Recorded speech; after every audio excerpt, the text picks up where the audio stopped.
8. CGTest épisode 8.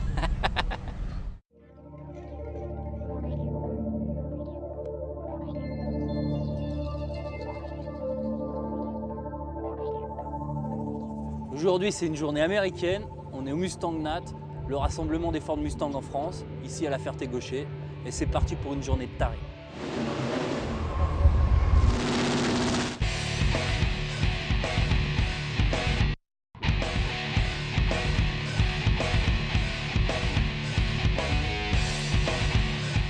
Ok Denis, raconte-moi un petit peu ta passion. C'est quoi le Mustang Nat? Comment c'est arrivé comme ça là? Alors le Mustang Nat, donc c'est un rendez-vous d'une journée circuit pour les passionnés avant tout de Mustang, qui n'est pas ouvert qu'au Mustang, qui est ouvert aux Mustang et aux autres américaines. Et cette année, sans limitation d'âge, donc on a aussi bien des anciennes que des modernes, en Mustang et en autres américaines.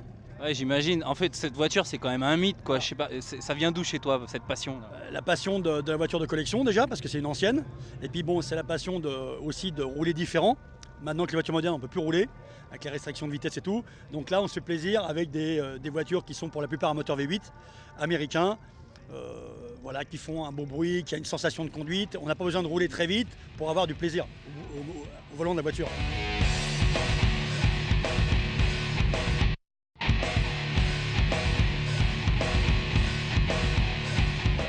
Ouais, c'est le mythe de la voiture américaine avec les grands espaces, les préparations moteurs de Shelby, etc. Et également aussi l'ambiance qui va autour. Parce qu'on retrouve une ambiance spéciale dans un Mustang ou dans les américaines qu'on ne retrouve pas dans certains clubs qui sont un peu entre guillemets guindés. Là, il y a tous les milieux sociaux qui sont nivelés et on a un smicard ou un patron d'entreprise et les gens échangent mécanique au niveau d'une bière, un truc comme ça ou d'un café, donc c'est super. Ouais, c'est génial. Voilà. Et toi perso, ça vient d'où? C'était quand le déclic pour toi cette bagnole? Moi, le déclic, il y a 7-8 ans au niveau de la Mustang. Moi, j'ai toujours adoré l'automobile parce que mon premier métier, c'était de vendeur de voitures à 18 ans. Et c'était plutôt avant les Allemandes, les BMW, les Mercedes. Et récemment, donc en étant un peu plus âgé, puisque j'approche la cinquantaine, de partir dans la voiture de collection qui est plus les restaurer et le plaisir de rouler avec des voitures qui ont 40-45 ans. Au jour d'aujourd'hui, c'est vraiment exceptionnel.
Ok Emmanuel, c'est toi le propriétaire de la GT350 qui est juste derrière. Raconte-moi un petit peu d'où vient ta passion.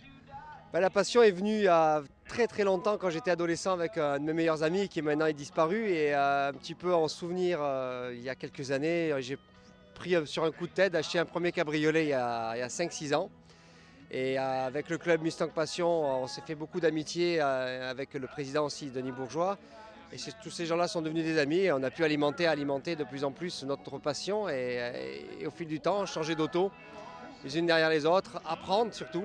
Parce qu'il y a beaucoup de choses à apprendre avec ces autos et on continue toujours d'apprendre. Et voilà, donc ça commence à devenir vraiment très sympathique de commencer à toucher certaines belles autos. Là aujourd'hui, il y en a vraiment des très belles aussi. Et la passion continue et elle est de plus en plus forte, on va dire. Ouais, c'est ça. Et puis, t'as quand même une voiture d'exception, on peut le dire. Ça, je suis arrivé à toucher rapidement une voiture d'exception, mais ce qui me fait surtout plaisir, c'est de la partager avec tous les membres de Mustang Passion, vous, les gens qui vont vous regarder à la télévision. C'est vraiment, pour moi, ce qui me fait surtout plaisir, c'est de partager. Pas me garder une voiture dans un garage et la prendre en photo. Surtout, tout à l'heure, vous allez l'essayer, vous allez bien voir ce que ça va donner. Bah vas-y, on est parti alors. Alors on y va.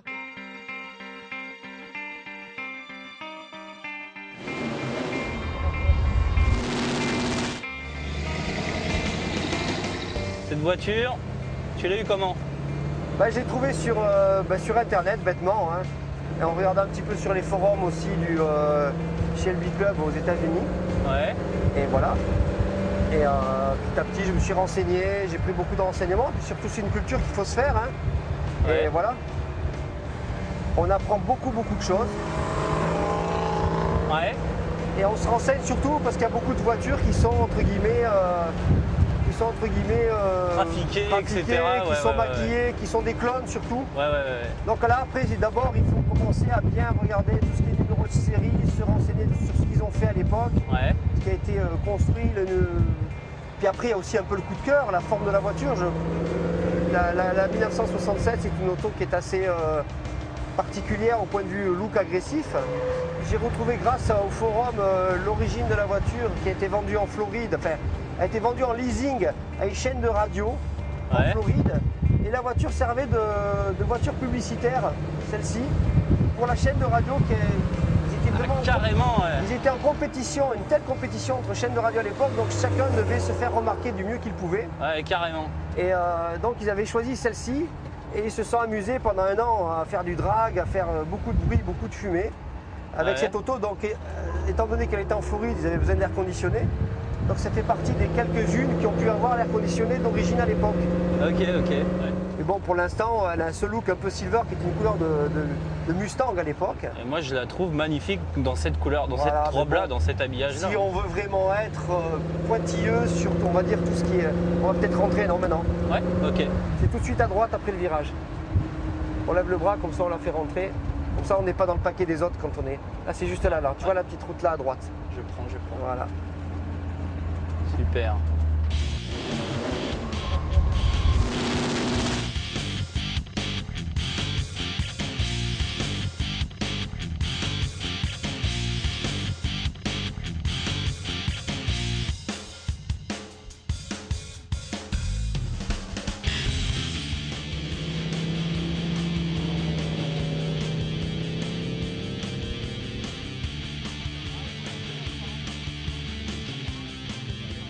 Ok Thierry. Bonjour. Alors, explique-moi un peu ta voiture parce qu'elle est très spéciale. D'accord, donc c'est une Mustang 69.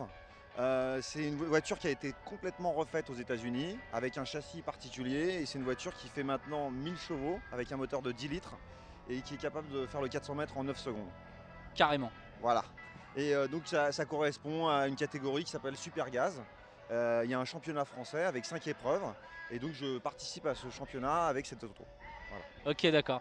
Et d'où est venue ta passion? Comment tu t'es dit un jour je vais faire du drag quoi? En fait, tout bêtement, je suis tombé sur une course alors que j'avais moins de 20 ans et j'ai trouvé ça super. Et en fait, c'est vraiment très sympa. C'est un milieu très sympa et voilà, quoi. C'est pour ça que j'y suis venu. En plus, c'est allier des belles voitures avec des mécaniques surpuissantes, donc c'est vraiment ce que j'aime bien. Et les sensations aussi, j'imagine, quand même un peu. Ah oui, carrément, ouais. Bah, ça, c'est une voiture qui peut décoller les roues à plus de 30 cm du sol au démarrage. Bon, ici, je pense pas qu'on aura le grip aujourd'hui, mais voilà. Non, dedans, il y a des très très bonnes sensations. Ça fait 9 secondes pour aller à 240 km/h. Ouais, voilà. Donc des performances monstrueuses, on appelle ça. Oui, c'est plus que la Veyron, par exemple, un supercar type Veyron. Donc oui, c'est voilà. Bon, par contre, ça roule pas sur la route.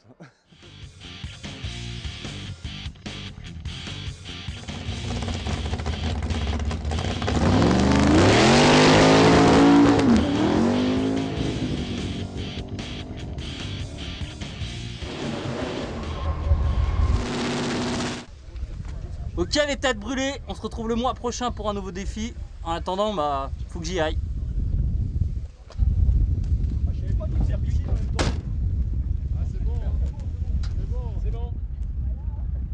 Il y a le canard avec.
Aujourd'hui, c'est une journée américaine. On est ici au Mustang Nat, c'est le rassemblement des formes Mustang en France, à la Ferté-Gaucher. Et c'est parti pour une journée de tard.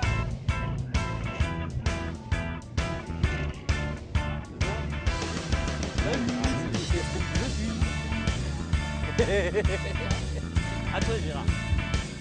Et attends. Voilà. Je vais lui faire alors, mais raconte-moi un peu ta vie. Bon, ça tourne encore. C'est juste un petit peu. Salut.